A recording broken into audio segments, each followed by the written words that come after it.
Es que a mí entender las cosas, hombre, pues si hay dibujitos yo creo que incluso me enteraré mejor. A ver, es un tema, ojo, es un tema muy complicado, incluso queriendo hacerlo de una forma didáctica, es muy posible que muchos de ustedes a lo mejor se hayan perdido en la explicación, porque al final son términos que es muy difícil utilizar sinónimos, en este caso cuando hablas de este tipo de tecnologías. Yo creo que además lo que nos interesa es lo que tú decías antes, Alberto, ¿realmente va a sustituir el dinero o realmente, oye, el ciudadano de a pie nos interesa invertir en esto? Y por eso hemos llamado a Juan Ramón Rayo, economista, que seguro que nos ayuda a saber todo esto. Juan Ramón, muy buenos días. ¿Qué tal? Buenos días.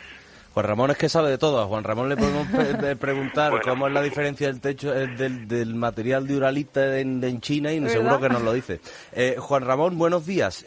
La primera pregunta es muy directa. ¿Son las criptomonedas activos interesantes para la inversión de un ciudadano con un poder adquisitivo medio, incluso tirando abajo?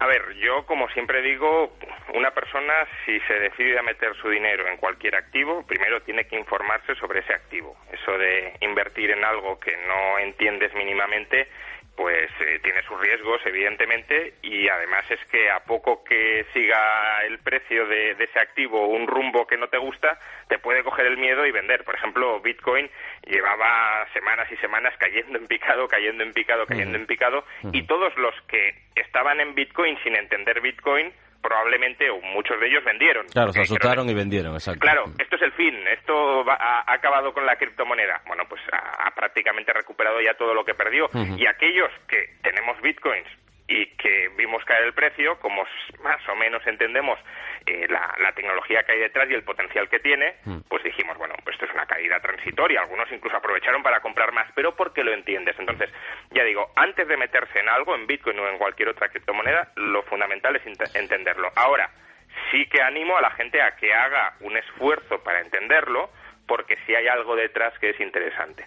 Fíjate, Juan Ramón, has nombrado el Bitcoin, la tecnología del blockchain, que es muy interesante porque los estados, a mi parecer, cada vez tienden a confiscar más, ¿no? A poner más impuestos, a tener más traceabilidad del dinero, y precisamente lo que hace el blockchain es pues que tu dinero sea inconfiscable, que no tenga que ningún banco pueda acceder a él, que ningún estado pueda acceder a él. ¿Esto es algo más interesante? ¿Lo hace más valioso?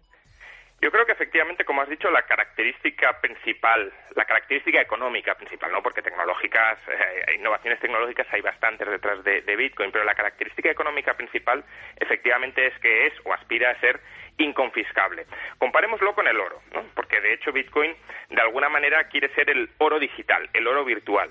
El oro es un dinero que queda al margen de los estados, porque los estados no pueden imprimir el oro, no lo pueden manipular, pero el oro tiene un problema.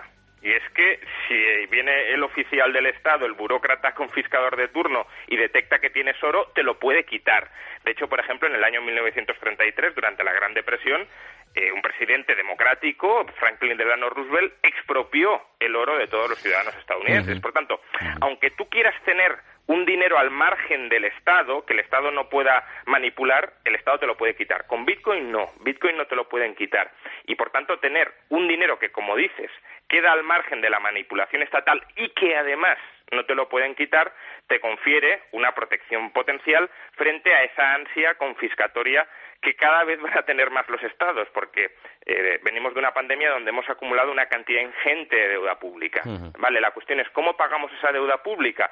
Pues no hay muchas formas, o con más impuestos, es decir, confiscación de tu dinero, o con inflación, es decir, confiscación de tu dinero, o impagando la deuda pública. Es decir, que todos aquellos que hayan comprado deuda pública confiando en que tienen un activo seguro, pues a lo mejor se les hace una quita y pierden parte de lo que han invertido. Hay voces que dicen, Juan Ramón, que el mayor uso que se le da a las criptomonedas es para estafar. ¿Esto sigue siendo así?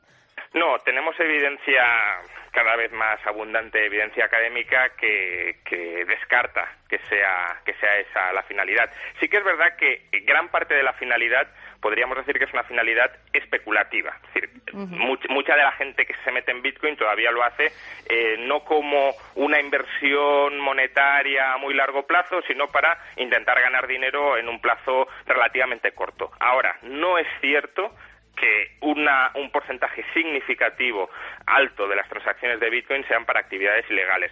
De hecho, que esto no se suele decir, pero el mayor instrumento que se sigue utilizando hoy para actividades ilegales suele ser el dinero físico y la banca.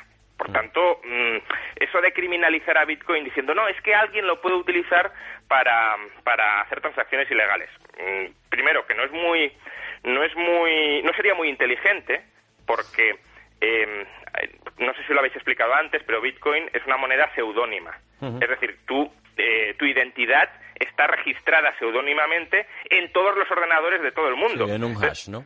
Claro, entonces, si tú cometes una transacción ilegal y por alguna manera consiguieran identificar tu seudónimo contigo, tendrían todo tu historial de transacciones criminales. Entonces, no es muy inteligente. Hay otras criptomonedas que a lo mejor sí son más apropiadas para esto, pero Bitcoin no tanto. Pero bueno, aunque lo fuera, a ver, que el dinero físico, el dinero estatal también se utiliza para transacciones ilegales, la banca se utiliza para blanquear dinero, etcétera, etcétera.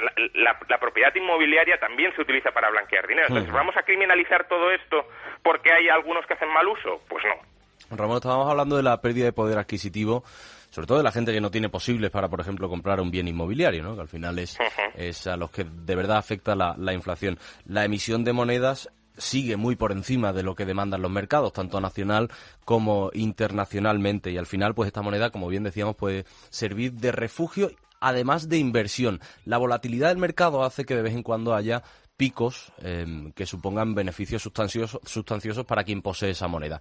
El Estado, ya sabemos que Hacienda ya regula el Bitcoin, pero si no es rastreable, ¿cómo se sabe exactamente las ganancias que has tenido? Claro, a ver, aquí lo que pasa es que la mayoría de la gente suele operar a través de, digamos, de exchanges que se llaman, es decir, de centros que distribuyen la moneda. Entonces, la mayoría de estos exchanges, de estas aplicaciones que centralizan el uso de la moneda, sí que exigen ya al usuario que, ponga sus datos, ¿no? Y a partir de ahí, Hacienda sí podría acceder a tus datos. Ahora, también se puede operar a través de Bitcoin, que es la forma quizá más Bitcoin y otras criptomonedas, que es la forma más segura de hacerlo, con tu propia cartera, digámoslo así, es decir, sin utilizar un intermediario. Entonces, ahí sí que es mucho más complicado que Hacienda te conozca. Lo que pasa que, de nuevo, repito, son transacciones seudónimas, con lo cual, si de alguna manera Hacienda consiguiera vincular una serie de transacciones que tú has hecho con tu identidad, y eso pues podría terminar sucediendo, pues claro, tendría todo tu historial de transacciones y ahí sabría todas las operaciones que no has declarado y todo el Bitcoin que tienes. Para terminar, Juan Ramón, vamos a preguntarle a los oyentes, ahora abrimos un espacio para los fósforos, de qué les ha tocado en su vida. No sé si a ti te ha tocado algo que merezca la pena que nos digan, un sorteo o algo. La verdad es que no suelo jugar a la lotería, la verdad, porque es una cuestión de probabilidades. Prefiero el euro que ahorro invertirlo de alguna manera que sepa productiva, a lo mejor en criptomonedas o en la bolsa, tampoco hay que despreciar los activos tradicionales, que echarlo a perder en lotería, la verdad. Está muy bien. Bueno, pues Juan Ramón Rayo, siempre te agradecemos que estés con nosotros en el programa para despejar dudas y dejar las cosas muy claras. Un abrazo muy fuerte. Un abrazo.